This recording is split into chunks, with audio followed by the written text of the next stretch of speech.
आमिर सईद, आपसे पूछना चाहूँगी कि जब परवेज़ खट्टक ये बयान दे रहे थे, उन्होंने कहा कि इसको एडिशनल तौर पर शामिल किया गया, ये उस वक्त एजेंडे में शामिल नहीं था।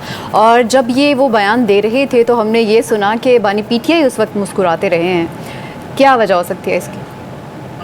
देखिए, एक तो इस तरह के जो केसेस होते हैं सियासी बुनियादों के ऊपर, इससे पहले हमें याद है एक ज़माने में यही नैब था जो आज जो हुक्मरान हैं इनके बारे में अरबों रुपए की मनी लॉन्ड्रिंग्स, अरबों रुपए बैरून मुल्क लेके जाना, टीटीज़ और जाली बैंक अकाउंट्स और अरबों रुपए की हेर फेर और पता नहीं क्या क्या केसेस थे। ऐसे केसेस थे कि आप उनकी फहरिस्त और उनकी तफसील पढ़ना शुरू करें तो लगता था कि शायद ये इनकी आइंदा आने वाली नस्लें भी इन केसेस से नहीं निकल सकेंगी। लेकिन फिर अचानक क्या हुआ कि अचानक ही एक ड्रामाई मोड़ आया, पाकिस्तान की तारीख में एक तब्दीली आई और वो तब्दीली ये थी कि वो तमाम लोग जो केसेस भुगत रहे थे, जो नैब के रडार पे थे, नैब जिनके खिलाफ अरबों रुपए के केसेस बना चुका था, शहादतें कलमबंद हो रही थी, कुछ को सज़ाएं हो चुकी थी, कुछ अपीलों में थे और अचानक ही उन तमाम केसेस में से ऐसे ये तमाम लोग बाहर आ गए कि जैसे शायद कभी इन पे केस बना ही नहीं है। सही।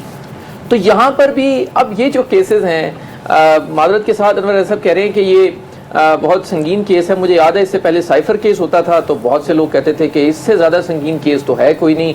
फिर जब वो अपीलेट स्टेज पे आया, इस्लामाबाद हाई कोर्ट ने उसकी अपीलों पर फैसला किया तो फिर बताया गया कि इस केस की तो बुनियाद ही गलत थी। इस केस में ये कानूनी गलतियां थी, इसमें ये सुकम थे, इस बुनियाद के ऊपर उन्हें बरी कर दिया गया।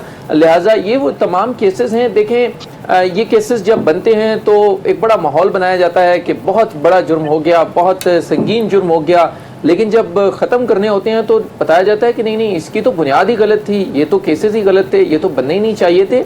लिहाजा मेरा नहीं ख्याल कि यही वो नैब है जो इससे पहले जो इस वक्त हाकिम वक्त हैं, जो हुक्मरान हैं, उनकी पार्टी के लोग हैं, उनके खिलाफ क्या क्या नहीं लाया नैब, क्या क्या एविडेंस नहीं लाया, बैरून मुल्क प्रॉपर्टीज़, अरबों रुपए की मनी लॉन्ड्रिंग, ये सारी चीज़ें हमने देखी और ये तमाम चीज़ें इसी तरह रिपोर्ट होती रही हैं। और आज ये कहा जाता है कि ये केस जो है इस बहुत संगीन केस है। अगर संगीन केस है तो बहरहाल ये मामला पहले ट्रायल कोर्ट में है, फिर अपीलेट स्टेज पे आएगा तो इसका फैसला हो जाएगा। लेकिन इससे पहले तारीख ये बताती है कि इन तमाम केसेस जो सियासी बुनियादों के ऊपर और सियासी शख्सियात के खिलाफ जितने भी केसेस ऐसे बनाए गए हैं, उनका कोई मुस्तकबिल जो है वो कोई ऐसा नहीं रहा कि जिसमें उनको कोई सजाएं हुई हों। यहाँ पर इससे ज़्यादा संगीन केसेस में लोग बरी हुए और उससे ज़्यादा संगीन केसेस में सजाएं होने वालों को जो है वो ऐसा प्रोटोकॉल दिया गया और उनका इस्तकबाल किया गया कि शायद वो वापस आए और उनके केसेस ख़त्म हो गए। मेरा ये ख्याल है कि इन केसेस से ना तो कोई सियासी शख्सियत खौफजदा होती है, ना ही किसी सियासी शख्सियत को कोई नुकसान होता है और ना ही जो है वो कोई परेशान होते हैं, वो ऐसे मुस्कुराते ही हैं। ठीक है आमिर, आपका पॉइंट ये है कि इस तरह के जो केसेस हैं वो बुनियादों पर बनाए जाते हैं। डॉक्टर साहब, आपसे जानना चाहूँगी कि बानी पीटीआई ने आज नैब तरमीम कलअदम करार देने के जो खिलाफ जो उन्होंने अपील दायर की थी वो कलअदम करार देने की सदा की है और इसके अलावा उन्होंने तहरीरी जवाब जमा करवाया। उसमें काबिल ज़िक्र बात यह है कि उन्होंने अदम एतमाद का इजहार किया है चीफ जस्टिस के खिलाफ और कहा है कि मेरे केसेस जो हैं वो चीफ जस्टिस काजी फायज़ ईसा ना सुने। देखिए, रिजवान साहब ने बहुत ही खूबसूरत तरीके से जो हकाइक हैं 190 मिलियन पाउंड के वो आपके सामने रखे जी। मैं समझता हूँ कि वो तकरीबन उन्होंने दरिया को कूजे में बंद करके आपके सामने रखा, सब इल्जामात जो केस के हकाइक सामने रखे। उसके बाद अनवर रजा साहब ने बयानात की इम्पोर्टेंस का जिक्र किया कि जो केस चल रहा है उसमें जो बयानात दिए जा रहे हैं वो कितने इम्पोर्टेंट हैं। अब्बासी साहब ने, मैं समझता हूँ, बहुत ही खूबसूरत तरीके से नैब की कारकर्दगी, नैब का माजी और उन्होंने प्रेडिक्ट करने की कोशिश की कि नैब का मुस्तकबिल जो है वो कैसा हो सकता है। वो अब तीनों पैनलिस्ट ने बहुत खूबसूरत तरीके से तीनों डिफरेंट एंगल्स को कवर किया। अब देखिए, दो एजेंसीज यहाँ पे काम कर रही हैं। एक नेशनल क्राइम एजेंसी है बरतानिया की, उसने अपना काम कर दिखाया।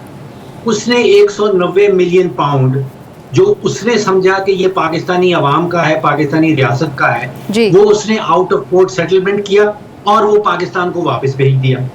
फिर आ जाती है दूसरी अकाउंटेबिलिटी का अदारा, वो हमारा पाकिस्तान का अदारा है और वो है नेशनल अकाउंटेबिलिटी ब्यूरो। अब ये अमाउंट बनती है रियासत की, ये अमाउंट है जो 190 मिलियन पाउंड वापस आया है, ये पाकिस्तानी अवाम का पैसा है। और बानी पीटीआई ने یہ پیسہ ڈائیورٹ کیا ہے, اس کا رخ موڑا گیا ہے, عوام سے رخ موڑا گیا ہے, ریاست سے رخ موڑا گیا ہے جن کا یہ پیسہ بنتا تھا.